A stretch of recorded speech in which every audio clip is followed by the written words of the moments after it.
இதற்கான பாதிப்புகள் அந்த உடல்நலம் சார்ந்து என்ன இருக்கும் என்பது குறித்த விவரங்களை நம்மோடு பகிர்ந்து கொள்வதற்காக நுரையீரல் நிபுணர் திரு ஜோயல், மருத்துவர் ஜோயல் நம்மோடு இணைப்பில் இருக்கிறார். சார் வணக்கம். இப்போ அமோனியாவோட கலப்பு கடல்ல 10 மடங்கு அதிகமாகவும் காற்றுல 5 மடங்கு அதிகமாகவும் இருக்கு அப்படின்னு சொல்லப்பட்டிருக்கு. இப்போ இதோட தாக்கம் உடல்நிலையில என்னென்ன மாதிரியாக எதிரொலிக்கும்? வணக்கம். இப்போ நீங்க பாத்தீங்கன்னா அமோனியான்றது வந்து உங்களுக்கு கேஸ் இருக்கு. அதுல என்னன்னா நம்ம கண்ணுக்கு வந்து தெரிவதில்லை, ஆனா அதோட ஸ்மெல்லை வச்சு வந்து மக்கள் வந்து ஐடென்டிஃபை பண்ணிக்கலாம். நம்ம பாதிப்பு அப்படின்னு பார்க்கும்போது வந்து அதோட கான்சென்ட்ரேஷன் பொறுத்து தான் இருக்கு. அது ஒரு 50 parts per billion அப்படின்ற ஒரு கான்சென்ட்ரேஷனுக்கு மேல போகும்போது தான் வந்து நமக்கு பாதிப்பு வந்து தெரிய ஆரம்பிக்கும். இனிஷியலா நம்ம பார்க்கும்போது கண்கள்ல ஒரு எரிச்சல், மூக்கடைப்பு, உங்களுக்கு வந்து தொண்டையில ஒரு மியூக்கஸ் ப்ரொடக்ஷன் அப்படின்னு சொல்லுவோம், மூச்சு திணறல், இந்த மாதிரி வந்து ஆரம்ப ஸ்டேஜ்ல வந்து நடக்கும். அதே இது வந்து ரொம்ப அதிகமாக கான்சென்ட்ரேஷன் போகும்போது வந்து உங்களுக்கு நுரையீரல்ல வந்து ஒரு இன்ஃப்ளமேஷன் நடக்கிறது, லங்ஸ்ல வந்து உங்களுக்கு வந்து இன்ஃபெக்ஷன் ஆகிறது, மூச்சு திணறல் வருது, ஆக்சிஜன் லெவல் வந்து கம்மியாகிறது. அது ரத்தத்துல கலப்படமாகும் போது என்னது நிறைய மக்கள் வந்து மயங்கி வந்து விழுகிறதுக்கு வந்து வாய்ப்புகள் இருக்கு. ஸோ நம்ம என்ன செய்ய வேணும்னா இவங்களுக்கு எந்த அளவுக்கு எஃபெக்ட் ஆயிருக்கு, அதோட என்ன சிம்டம் இருக்கோ அதை ஐடென்டிஃபை பண்ணது தான் நம்மளோட முக்கியமான குறிக்கோளாக இருக்கணும். 24 மணி நேரத்தை 48 மணி நேரத்துக்குள்ள இதோட எல்லா சிம்டம்ஸுமே வந்து நமக்கு வந்து வெளியே தெரிய வரும். இப்போ நிறைய பேர் நேற்றைக்கு வந்து மயங்கி விழுந்திருக்காங்க, மூச்சு திணறல் ஏற்பட்டிருக்கு அப்படின்னு சொல்றாங்க. இப்போ அவர்களுக்கான சிகிச்சை மருத்துவமனையில கொடுக்கப்படுது. இப்போ இதோட பின் விளைவுகள் என்று ஏதேனும் இருக்குமா? கண்டிப்பா நம்ம வந்து இப்போ வந்து சிகிச்சை கொடுக்கறது நிலையில நம்ம வந்து லங்ஸ்ல வந்து எந்த பாதிப்பும் இருக்கா இல்லையா அப்படின்னு சொல்லிட்டு ஒரு சிடி ஸ்கேனோ எக்ஸ்ரே எடுத்து நமக்கு வந்து பார்க்க வேண்டியது இருக்கும். எந்த பாதிப்பு இருந்தாலும் நமக்கு வந்து வழக்கமா பார்த்தீங்கன்னா வந்து நம்ம இந்த எக்ஸ்போஷர்ல இருந்து தள்ளி போன பிறகு 48 மணி நேரத்துக்குள்ளதான் வந்து இது நடக்க வாய்ப்பு இருக்கு. ஸோ அதுல வந்து நம்ம பார்க்கணும், ஏதோ நமக்கு இந்த உங்களுக்கு லங்ல ஸ்கார் ஃபார்மேஷன் மாதிரி இருக்கு, ஏதோ வென்டிலேட்டருக்கு போகிற நிலைமை இருக்கா அப்படின்னு ஒரு விஷயம் பார்க்கணும். ரெண்டாவது வந்து மயங்கி விழுந்தவங்க, அவங்கள பத்தி நம்ம பார்க்க வேண்டியது வந்து அவங்க ரத்தத்துல அவங்க இதுல வந்து அமோனியா லெவல் வந்து எவ்வளவு இருக்கு, அது உடம்புல இருந்து நம்ம எப்படி வந்து அதை நம்ம வெளியேற்ற முடியும் அப்படின்னு பார்க்கணும். தகுந்தையான சிகிச்சை நம்ம வந்து கரெக்டான டைம்ல கொடுத்துட்டோம் அப்படின்னா இது எல்லாமே வந்து நம்ம ரிவர்ஸ் பண்ண வாய்ப்பு வந்து கண்டிப்பாக உள்ளது.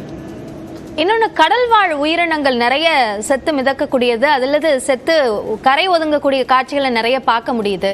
இப்போ இதனால அந்த உயிரினங்களை வந்து அதற்கு பிறகாக பிடிக்கும் போதும் இதற்கு பிறகு இந்த விஷயங்கள் எல்லாம் சரியான பிறகும் அதை சாப்பிட்றதுல பிரச்சனை இருக்குமா? இது வந்து நம்ம தற்காலிகமாக என்னன்னா நம்ம வந்து அடுத்த ஒரு வாரத்துக்கோ இல்லை வந்து 10 நாளுக்கோ மினிமம் நம்ம அங்கே கடல் உயிரினம் எடுத்தாலும் ஒரு வாட்டி வந்து நம்ம தரவா வந்து நம்ம செக் பண்ணணும். கடல்லையும் அதே போல எல்லா கடல்வாய் உயிரினங்கள்லயும் வந்து அமோனியாவோட கான்சென்ட்ரேஷன் இருக்கா, எதுவும் அதோட எஃபெக்ட் இருக்கா அப்படின்னு வந்து நம்ம பார்த்துக்கணும். ஸோ ஏன்னா நார்மலாவே நம்ம பார்த்தீங்கன்னா நம்ம சுவாசிக்கிற காத்துல, மணல்ல, அதாவது உங்களுக்கு செடிகள் எல்லாத்துலயுமே வந்து அமோனியா உண்டு. ஸோ அது வந்து மினிமம் கான்சென்ட்ரேஷன், அது வந்து நமக்கு எந்த பாதிப்பும் உண்டாக்குவது இல்லை. பட் அந்த அளவை தாண்டி இருக்குது அப்படின்ற பட்சத்துல வந்து அந்த மாதிரி இதை வந்து நம்ம இப்போதைக்கு தற்காலிகமா அவாய்ட் பண்ணிக்கிறது வந்து நல்லது.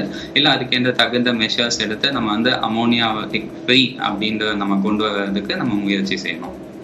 இப்போ இந்த மாதிரி பிரச்சனைகளை எதிர்கொள்ளும் போது ஒரு முதலுதவியாவையோ அல்லது ஒரு முன்னெச்சரிக்கையாவோ மக்கள் இதை செய்யலாம் இந்த மாதிரியான பிரச்சனைகளை எதிர்கொள்ளும் போது? ஏன்னா இப்போதைக்கு தற்காலிகமாக மூடி இருக்காங்க, இதற்கு பிறகு அந்த கசிவு இருக்காது என்ற உத்தரவாதத்தை நிறுவனம் தரப்புலையும் கொடுத்திருக்காங்க, அரசு தரப்புலையும் கொடுத்திருக்காங்க.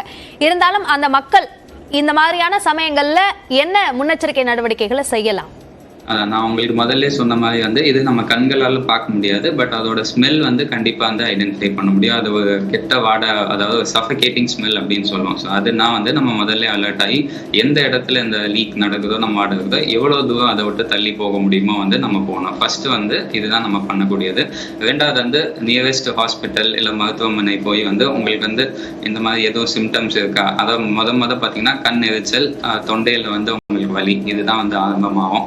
இது ரெண்டுத்தும் இருக்கா இல்லையான்னு நம்ம செக் பண்ணோம். அது போல இப்படி வந்தா நம்ம என்னன்னா ஒரு டைட்டான துணியை வச்சு வந்து நம்ம ஒரு மாஸ்க் மாதிரி கூட கட்டிட்டு கொஞ்சம் கோல்டு வாட்டர், அதாவது இல்லை பால், இந்த மாதிரி ஏதாவது நீங்க எடுத்துக்கிட்டீங்கன்னா உங்களுக்கு வந்து த்ரோட்ல வந்து ஒரு சூதிங்கான எஃபெக்ட் வந்து இருக்கும்.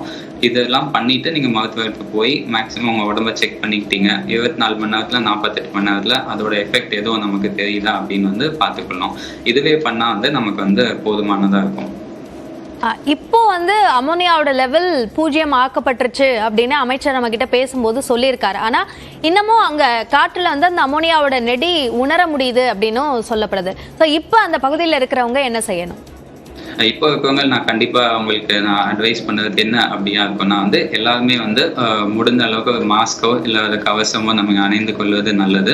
என்ன அந்த ஃபேக்டரியோ அதை சுற்றி எந்த இடத்துல எக்ஸ்போஷர் நடக்குதோ அதுல இருந்து எவ்வளோ தூரமாய் நம்ம இருக்க முடியுமோ அவ்வளோ இருந்துக்கலாம். நான் சொன்ன மாதிரி அதாவது டிலேட் எஃபெக்ட்ஸ் யாருக்கும் வந்து இப்போ இந்த நாள்லயோ சாயங்காலத்துலயோ உங்களுக்கு வந்து எதுவும் மூச்சு திணறலோ இல்லை உங்களுக்கு வந்து ஏதாவது கண்ணெரிச்சல் மைனர் ப்ராப்ளம்ஸ் எதுவும் இருக்கா இல்லையா அப்படின்ற ஒரு அவேர்னஸோட நம்ம மானிட்டர் பண்ணிக்கிறது நல்லது. அரசாங்க தரப்புல வந்து ஒரு சின்ன மெடிக்கல் கேம்ப் மாதிரி வச்சு சுற்றி இருக்க எல்லா மக்களையும் ஒரு வாட்டி நம்ம ஸ்கேன் பண்ணி எதுவும் பிரச்சனை இருக்கா இல்லையான்னு ஐடென்டிஃபை பண்ணிக்கிறது வந்து ஒரு நல்ல முடிவாக இருக்கும். நுரையீரல் சார்ந்த பல்வேறு பிரச்சனைகள் இதன் மூலமாக எழலாம், அதனை எப்படி தற்காத்துக் கொள்ளலாம் என்பது சார்ந்த பல்வேறு விஷயங்களை எங்களோடு இணைப்பில் வந்து பகிர்ந்து கொண்டீர்கள். நன்றி திரு ஜோயல். தொடர்ந்து